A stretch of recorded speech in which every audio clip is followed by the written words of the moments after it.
G'day, my name's David. I'm just doing a little quick video.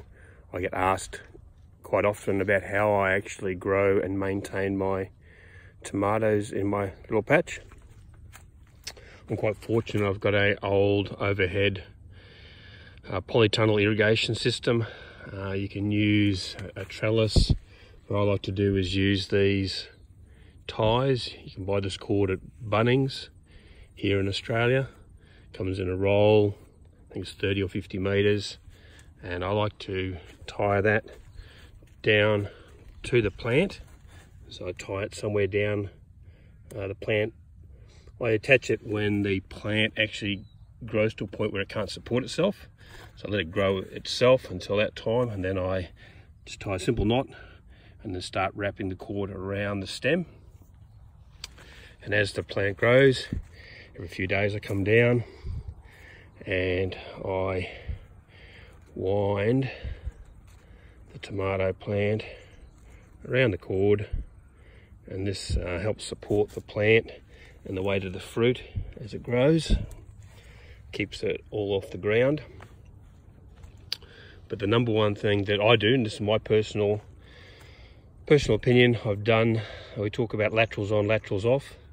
I am 100% laterals off. So I always come along, and where you get these growths coming out the side of the main stem, I just pinch these off. These are good for growing putting into bottles of water and propagating further plants. But I've got plenty of tomatoes this year, so I go along, and all of these laterals, the big ones, I'll cut off so I don't tear the plant. The little ones I pinch off. And this makes for a much tidier plant. The energy is put into a main plant, main stem. It's not put into growth, it's put into fruit, so we get plenty of really good fruit. But also this method of taking the laterals off gives you a lot cleaner plant, so you're a lot less likely to get diseases, insects getting in there. And you can train your plant to go where you want. All the energy is going into the fruit and not into new growth and stems and leaves. So the first tip is the cord to hold the plant up. Second tip is always take the laterals off. I always take all the laterals off my tomatoes.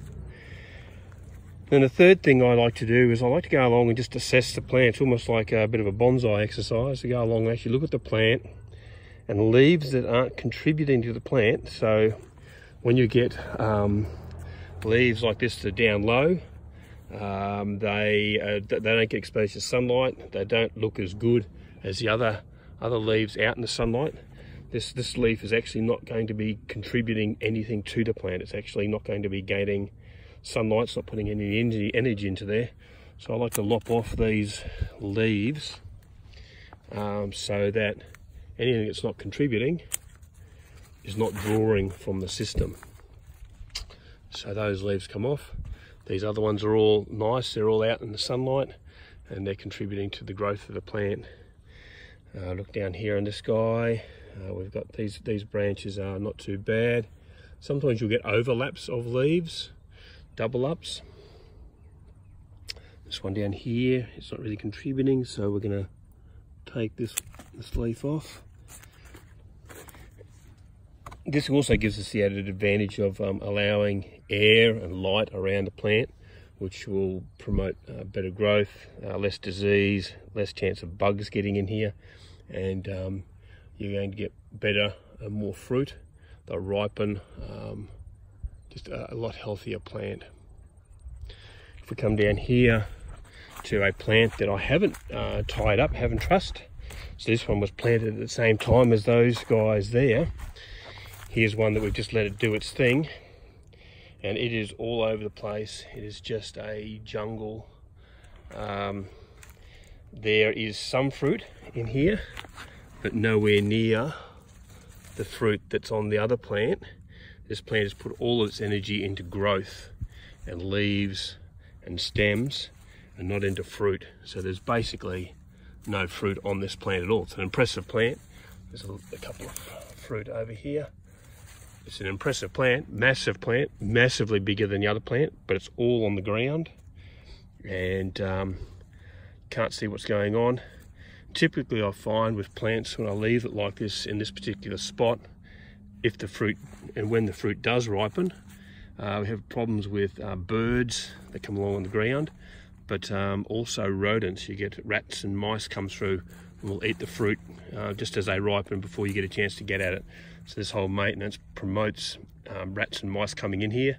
It's a sheltered spot. Birds of prey and other things can't get at the rodents, so they've got no fear going in through here. Whereas when you have these open spaces, lots of air, lots of light, again, you get less chance of critters getting in there and causing dramas, but significantly more fruit on these plants under this process. Thanks for watching.